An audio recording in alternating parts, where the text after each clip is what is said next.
మహేంద్ర సింగ్ ధోని నాయకత్వంలో Chennai super Kings సొంత గడ్డపై ఓటమి పాలైంది.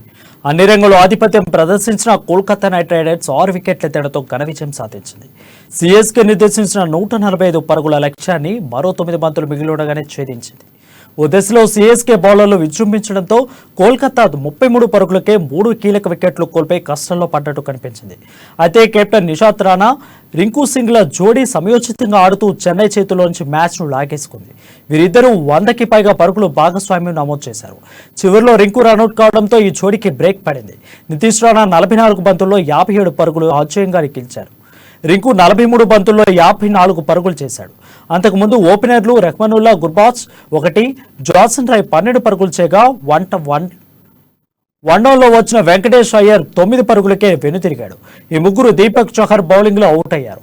విజయంతో కోల్కతా నైట్ రైడర్స్ పాయింట్ల పట్టికలో 7వ స్థానానికి చేరుకుంది. ఆ జట్టు ఇప్పటి వరకు 13 మ్యాచ్లు ఆడి 6 విజయాలు సాధించింది. ఇక చెన్నై సూపర్ కింగ్స్ 2వ స్థానంలో ఎలాంటి మార్పు లేదు.